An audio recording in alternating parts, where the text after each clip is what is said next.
A Arte da Guerra, Sun Tzu. Capítulo 6.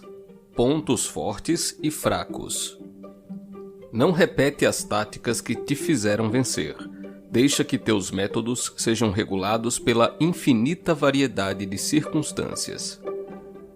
Sun Tzu disse: aquele que primeiro chegar ao campo de batalha e esperar pela chegada do inimigo estará mais preparado para a luta. Aquele que for o segundo no campo de batalha e tiver que se apressar ao combate, chegará exausto. Portanto, o combatente inteligente impõe sua vontade sobre o inimigo, mas não permite que a vontade do inimigo seja imposta sobre ele. Conservando a vantagem para si, é possível fazer com que o inimigo se aproxime conforme sua conveniência ou, infligindo danos, fazer com que se torne impossível ao inimigo aproximar-se. Se o inimigo está em repouso, é possível acossá-lo. Se estiver bem suprido de alimentos, levar a fome até ele. Se adequadamente acampado, forçá-lo a mover-se. Aparece em pontos nos quais o inimigo tenha de se apressar para defender. Marcha rapidamente para locais em que não és esperado. Um exército pode marchar grandes distâncias sem dificuldades, deslocando-se por localidades em que o inimigo não está presente. Pode-se estar seguro do sucesso do ataque apenas se locais não defendidos forem atacados. Pode-se garantir a segurança de sua defesa apenas se forem mantidas posições que não podem ser atacadas. Assim, é hábil o general que ataca aquilo que o oponente não sabe que deve defender e hábil aquele que defende aquilo que o oponente não sabe que deve atacar. Da divina arte da sutileza e do sigilo.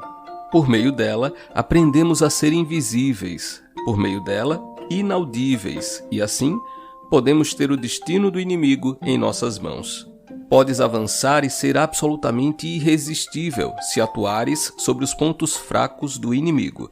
Podes bater em retirada e evitar a perseguição se teus movimentos forem mais rápidos do que os do inimigo. Se desejarmos lutar, o inimigo pode ser forçado ao combate mesmo que esteja abrigado atrás de muros de proteção e de um poço profundo.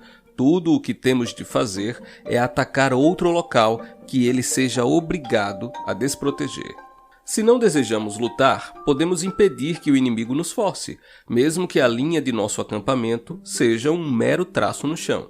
Tudo o que temos a fazer é colocar algo diferente e inesperado em seu caminho. Ao descobrir a disposição do inimigo e permanecer invisíveis, podemos manter nossas forças concentradas, mas devemos dividir o inimigo. Podemos formar um corpo único e coeso, enquanto o inimigo deve ser dividido em frações. Assim, haverá fendas separando o todo, o que significa que deveremos ser muitos para os poucos inimigos. E, se formos capazes de atacar uma força inferior com uma superior, nosso oponente estará em terríveis dificuldades. O ponto que pretendemos combater não deve ser sabido, pois o inimigo terá de preparar-se contra um possível ataque em vários pontos diferentes. Por consequência, suas forças serão distribuídas em muitas direções e os números que deveremos confrontar em dado ponto será proporcionalmente menor.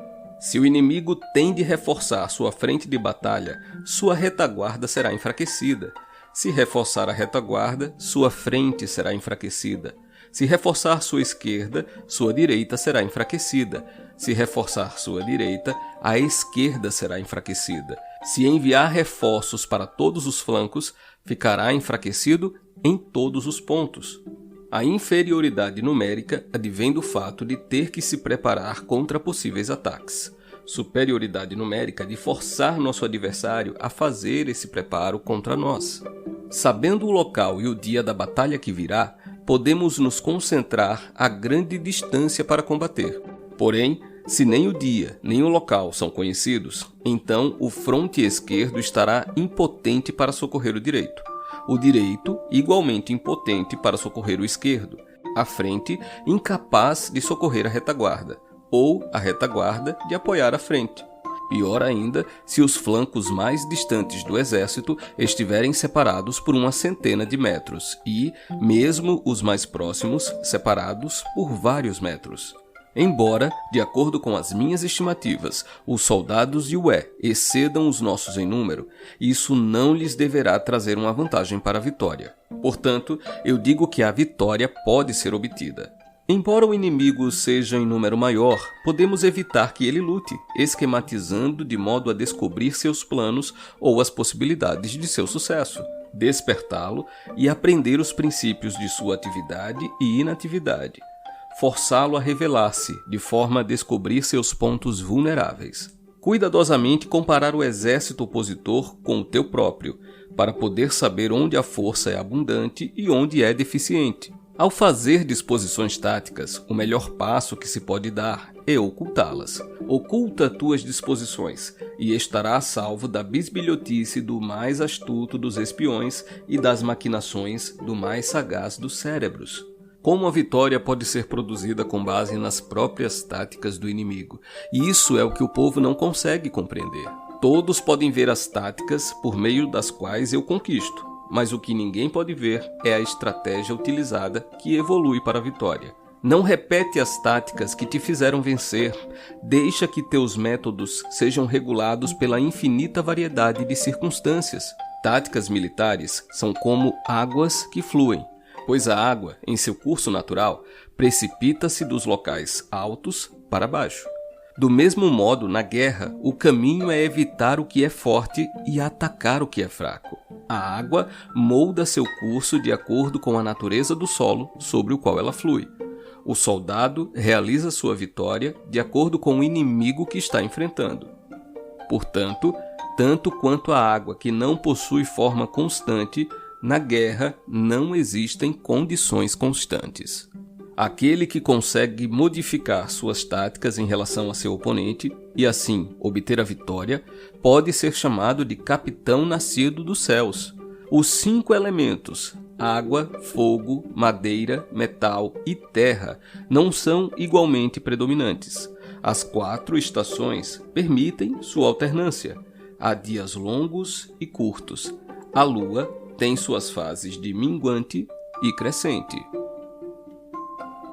Você ouviu o capítulo 6 do livro A Arte da Guerra, de Sun Tzu.